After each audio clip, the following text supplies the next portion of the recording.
Hello class, कैसे हैं आप लोग। तो आज के टॉपिक में हम लोग बात करने वाले हैं सामाजिक विभिन्नताओं का अवलोकन। लेकिन कई बार इस टॉपिक से डायरेक्ट क्वेश्चन पूछे गए हैं। यहाँ से जो क्वेश्चन डायरेक्ट आपके आते हैं वह किस टाइप के क्वेश्चन आते हैं। तो आपके जो क्वेश्चन आते हैं वह कुछ इस प्रकार का होता है, जैसे हड़प्पा सभ्यता के सामाजिक विभिन्नता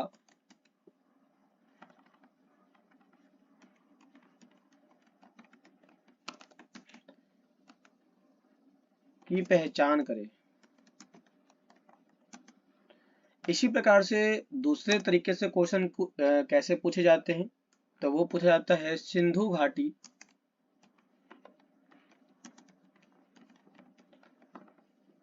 सभ्यता के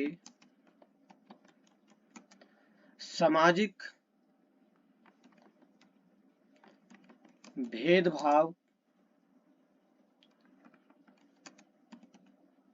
की पहचान किस प्रकार की जाती है। ऐसे क्वेश्चन लगातार पूछे जाते हैं। यदि ऐसे क्वेश्चन लगातार पूछे जाते हैं तो इस क्वेश्चन के आंसर में आप क्या बताएंगे।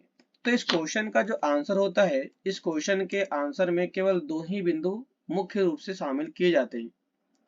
तो इस क्वेश्चन के हम पृष्ठभूमि कैसे तैयार करेंगे, मतलब कि इसका जो बैकग्राउंड होता है वो कैसे तैयार करेंगे।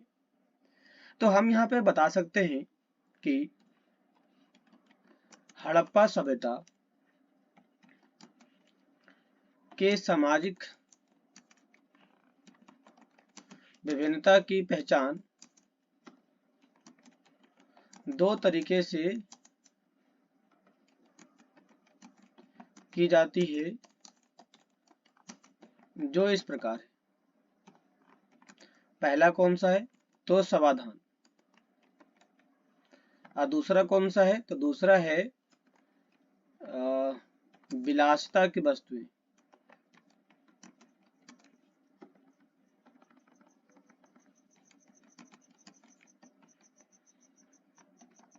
तो ये दो तरीकों के आधार पर इन्हीं दो को आप एक्सप्लेन करके आसानी से इस प्रकार के क्वेश्चन को डायरेक्टली बना सकते हैं। तो आइए चालू करते हैं इसी टॉपिक के क्वेश्चन के आंसर को सॉल्व करते हुए। आइए देखते हैं कि इस क्वेश्चन में हम कौन कौन से मुख्य बिंदुओं को लिखने का काम करेंगे।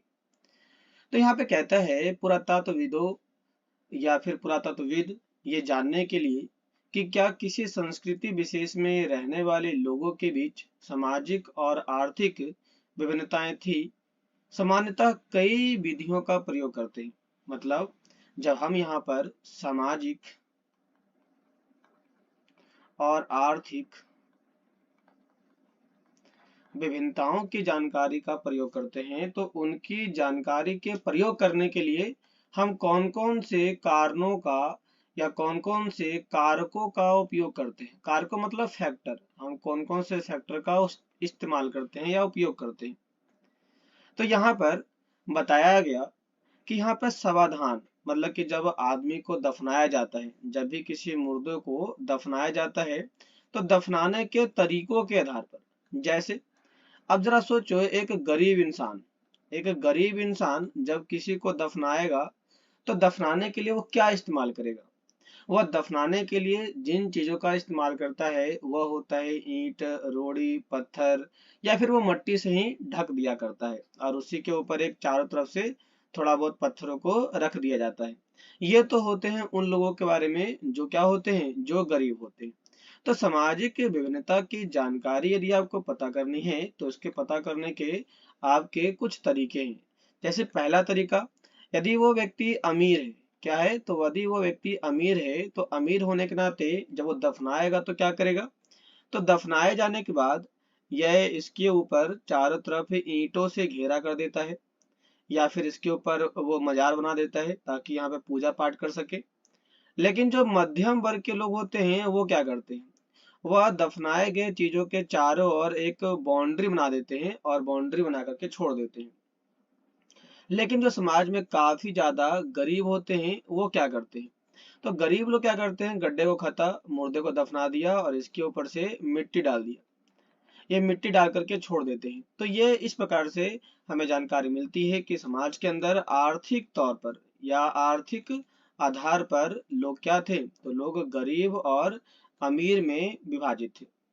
इसी में कहता है, इसी में थोड़ा सा यदि आप आगे बढ़ेंगे तो देखो इसमें साफ साफ कुछ बातों को लिखा गया है। कहता है कि मिस्र के विशाल पिरामिड, जिनमें से कुछ हड़प्पा सभ्यता के समकालीन थे।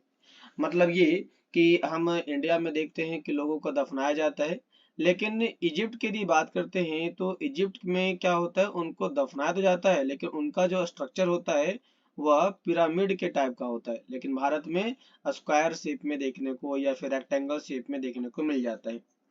इनमें से कई पिरामिड राजकीय समाधान थे, जहां बहुत बड़ी मात्रा में धन संपत्ति पाई गई। मतलब जब यहाँ पर लोग मरते हैं, दफनाए जाते हैं, तो उनके दफनाए जाने के बाद उनके अंदर हमें सोने के पात्र मिलते हैं। सोने के पात्र मतलब सोने के बर्तन मिल जाते हैं, सोने के नए प्रकार के औजार मिल जाते हैं। तो कहीं ना कहीं सोने का यहाँ पर सामानों का इस्तेमाल किया गया। लेकिन जो गरीब होते हैं वह मिट्टी के मनकों का इस्तेमाल करते हैं। दफनाए जाने में वह अपने प्रिय जानवरों का इस्तेमाल करते हैं, जैसे कुत्ता हो गया, भेड़ हो गया, बकरी हो गया, ऐसे कुछ जानवरों का इस्तेमाल करते हैं। कहता है हड़प्पा सभ्यता से मिले समाधानों में आमतौर पर मृतकों को गड्ढों में दफनाया गया। कभी कभी समाधान गर्त मतलब गड्ढे की बनावट एक दूसरे से अलग होती थी। कुछ स्थानों पर गर्त की सतहों पर मतलब कि गड्ढों के ऊपर, जैसे कि हमने यहाँ पे बात किया, इसके ऊपर वाले भागों पर ईंटों की चिनाई की गई। ईंटों की चिनाई का मतलब होता है ईंटों को चारों तरफ से घेर दिया गया। क्या वे विभिन्नताएं सामाजिक विभिन्नताओं की ओर संकेत करती है? कहना कठिन है लेकिन हाँ करती है, क्योंकि इस समय हमें जो ईंटें प्राप्त होती है वह ईंटें बहुत ही कम मात्रा में देखने को मिल जाती है, क्योंकि यहाँ पे जो ईंटों का प्रयोग किया गया था वो सामान्यतः दुर्गों और निचले शहरों को बनाने के लिए इस्तेमाल किया गया था। तो यहाँ पर आम बातें थी, लेकिन फिर भी जो समाज के बैकवर्ड कम्युनिटी के लोग थे, जिन्हें हम यहाँ पर एक सेंटेंस का इस्तेमाल किया गया है, उसका नाम है जुल्हा, ऐसे लोग समाज से बाहर रहा करते थे। तो ये लोग दफनाए जाने के बाद इस प्रकार की चीजों का इस्तेमाल नहीं करते होंगे। कहता है कुछ कब्रों में मृद भांड या आभूषण मिले हैं। क्या मिले हैं? मृद भांड मतलब मिट्टी के बर्तन, और आभूषण मतलब सोने के आभूषण, ज्वेलरी से या फिर गहने प्राप्त हुए हैं, जो संभवतः ऐसी मान्यता की ओर संकेत करता है जिसके अनुसार इन सभी वस्तुओं का मरने के उपरांत प्रयोग किया जा सकता है। जैसे कि मान लिया जाए कि यहाँ पर एक व्यक्ति मर जाता है, तो मरने के बाद जो भी चीज के साथ दफनाया गया था, तो दफनाने के बाद जब वो मरेगा तो मरने के बाद वो इसका उपयोग करता है। इसीलिए लोगों के दफनाए जाने के बाद इन सभी चीजों का इस्तेमाल किया गया। पुरुषों और महिलाओं दोनों के समाधान से आभूषण मिले हैं। मतलब कि जब महिला और पुरुष दोनों मरते थे तो मरने के साथ साथ दोनों को ही दफनाया गया था। तो दफनाया जब गया तो उसमें हमें क्या मिलते हैं, तो हमें सोने के बर्तन या फिर सोने के गहने मिल जाते हैं। और ये जो गहने मिलते हैं ये महिला में मिल जाते हैं और ये पुरुष में भी मिल जाते हैं। इससे समझ में यह आता है कि प्राचीन टाइम में महिला और पुरुष इन दोनों के द्वारा गहनों का इस्तेमाल किया गया था। 1980 के दशक के मध्य में हड़प्पा के कब्रिस्तान में हुए उत्खनन से पुरुष की एक खोपड़ी के समीप शंख के 3 छल्ले, जैस्पर के मन के सैकड़ों की संख्या में सूक्ष्म मनकों से बना एक आभूषण मिला है। कहीं कहीं पर मृतकों मतलब मरे हुए लोगों को तांबे के दर्पण के साथ भी दफनाया गया था। तांबे के दर्पण की बात करते हैं तो ये जो आप देख रहे हैं ये तांबे का दर्पण ही है, जिसका इस्तेमाल यहाँ पर दफनाए जाने में किया गया था। परंतु कुछ समय के बाद मतलब कुछ कुल मिलाकर के ऐसा लगता है कि हड़प्पा सभ्यता के निवासियों का मृतकों के साथ बहुमूल्य वस्तुएं दफनाने में विश्वास नहीं था। मतलब कि लोग दफनाया करते थे, लेकिन लोग दफनाने जाने के लिए जरूरी नहीं कि हर व्यक्ति इसी प्रकार के महंगे महंगे सामान को दफनाएगा, ये जरूरी नहीं था। लेकिन ये जरूरी था कि यहाँ पर जितने भी लोग थे वह दफनाए जाने के लिए कुछ न कुछ चीजों का इस्तेमाल करते थे। अब देखो सामाजिक विभिन्नता की जानकारी का जो दूसरा मुख्य बिंदु था वो था विलासिता। मतलब कि लोग लग्जरियस गुड्स का इस्तेमाल करते थे। जो लोग के पास खाना नहीं है वो भी लोग ऑडी में घूमते हैं, जिन लोग के पास रहने का घर नहीं है वो भी 5 स्टार होटल में खाना खाते हैं, रेस्टोरेंट में रहते हैं। तो कहीं ना कहीं दिखावटी वाली जो बात होती है ना, वो भी यहाँ के आर्थिक और सामाजिक स्थिति के बारे में बताने का काम करता है। आइए देखते हैं इसके बारे में। तो कहता है कि सामाजिक विभिन्नता को पहचानने की एक अन्य विधि ऐसी पुरावस्तुओं का अध्ययन जिन्हें पुरातत्वविद मोटे तौर पर उपयोगी तथा विलास की वस्तुओं में वर्गीकृत करते हैं। देखो, उपयोगी उपयोगी मतलब वो होता है जिन्हें हम रोज करते हैं, लेकिन विलासिता का मतलब होता है जिन्हें हम दिखावा करते हैं। दिखावा, जैसे कि आप मार्केट में जाते हो, भले ही आपके पास पैसे ना हो, लेकिन फिर भी यदि आप अच्छा जो जैकेट, सूट, पैंट, जूता एकदम मस्त पहन रखा है, तो आप लोग को लोग कहते हैं कि भाई वो कितना अमीर इंसान है ना, देखो तो कितना अच्छा पहन रखा है, इसके कैसे संस्कार हैं, बिहेवियर से। लेकिन जरूरी नहीं है कि हर व्यक्ति के पास इतने ज्यादा पैसे होते ही, लेकिन जिसके पास नहीं होते वो भी दिखाने का काम करता है यहाँ पर। इसी चीज की व्याख्या पुरातत्वविदों ने किया है। पहले वर्ग में रोजमर्रा के उपयोग की वस्तुएं सम्मिलित है। रोजमर्रा मतलब जो हम प्रतिदिन काम में इस्तेमाल करते हैं, जैसे कि आपके घर में होने वाला प्रत्येक दिन इस्तेमाल होने वाली कौन कौन सी चीजें हैं जिसे आप रोज इस्तेमाल करते हैं, जैसे टूथब्रश हो गया, तो कॉलगेट हो गया, आप पानी इस्तेमाल करते हैं, खाने वाला बर्तन इस्तेमाल करते हैं, आप अपने व्हीकल का इस्तेमाल करते हैं रोज ड्यूटी आने जाने के लिए, टीवी का इस्तेमाल करते हैं। तो कुछ कुछ चीजों के बारे में यहाँ पे बताया गया। तो यहाँ पर दो चीजें होती हैं, एक ऐसी चीजें जिनका इस्तेमाल हम रोज करते हैं, लेकिन एक ऐसी चीजें जिनका इस्तेमाल कुछ खास लोग अलग अलग समय पर करने का काम करते हैं, जिन्हें पत्थर या मिट्टी जैसे सामान्य पदार्थों से आसानी से बनाया जा सकता था।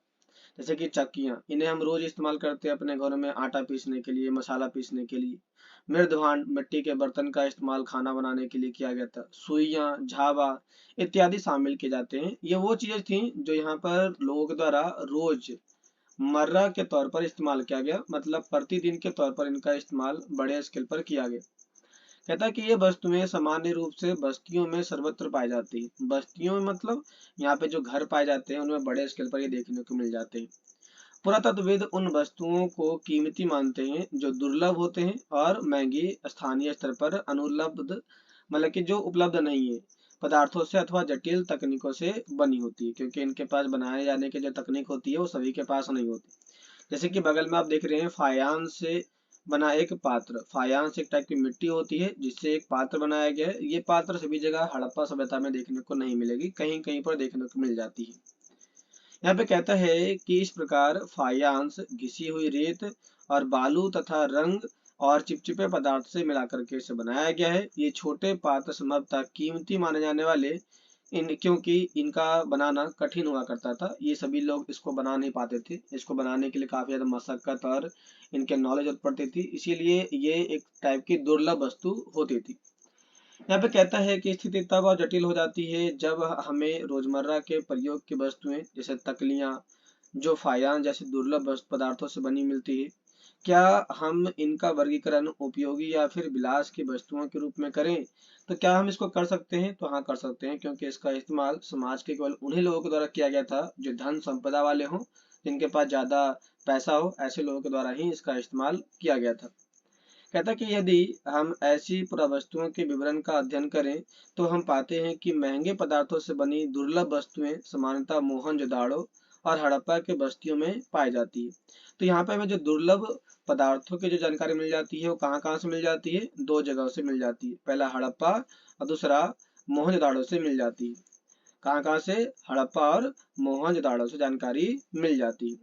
कहता है कि यहाँ पर छोटी वस्तुओं बस्तियों में बिरले ही मिलते हैं, क्योंकि यहाँ पर भी सभी लोगों के पास नहीं, कुछ ही लोगों के पास देखने को मिल जाते हैं। जैसे कि फायांस से बने लघु पात्र जो संभवतः सुगंधित द्रव्यों के पात्रों के रूप में प्रयुक्त होता था। मतलब कि यहाँ पर जो हमें फायांस पाया गया है इसका इस्तेमाल सेंट को रखने के लिए किया गया था, और अधिकांशतः मोहनजोदाड़ो और हड़प्पा से मिले हैं, और कालीबंगन जैसी छोटी वस्तुओं से बिल्कुल नहीं मिले, बल्कि कालीबंगन में ही देखने को नहीं मिलता है। कहता है कि सोना भी दुर्लभ तथा संभवतः आज की तरह कीमती था, और हड़प्पा स्थलों से मिले सभी स्वर्ण आभूषण संचयों से प्राप्त होते हैं, क्योंकि जो लोग यहाँ पे दफना दिया करते थे उनके खोद करके सड़ने गलने के बाद जो संचय होता है, बच जाता है, उससे भी इनको प्राप्त हुआ था। इसी के संबंध में एक टॉपिक ऐड किया गया है, कहता है संचय शब्द। संचय शब्द का मतलब क्या होता है? लोगों के द्वारा सावधानी पूर्वक अधिकांशतः पात्रों जैसे कि घड़ों में रखी गई वस्तुओं के लिए प्रयुक्त किया जाता था। क्योंकि पता होगा प्राचीन टाइम में जो लोग हुआ करते थे वो अपने धन को, संपदा को ऐसे ही किसी बर्तन में रख करके दफना दिया करते थे।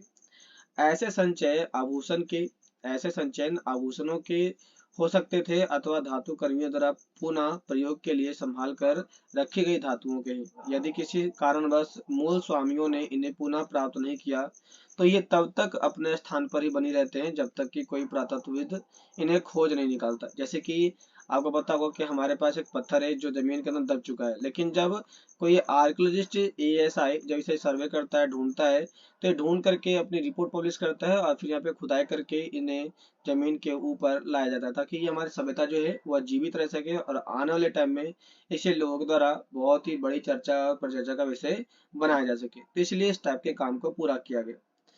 तो क्लास आज के टॉपिक में हमने बात किया विलासिता की वस्तुओं के बारे में, समाधान के बारे में, जो सामाजिक विभिन्नता का अवलोकन करते हैं। तो आज के लिए इतना ही, मिलते हैं नेक्स्ट क्लास में, तब तक के लिए धन्यवाद। यदि आपको वीडियो अच्छी लगी हो तो वीडियो को शेयर, लाइक, सब्सक्राइब करें।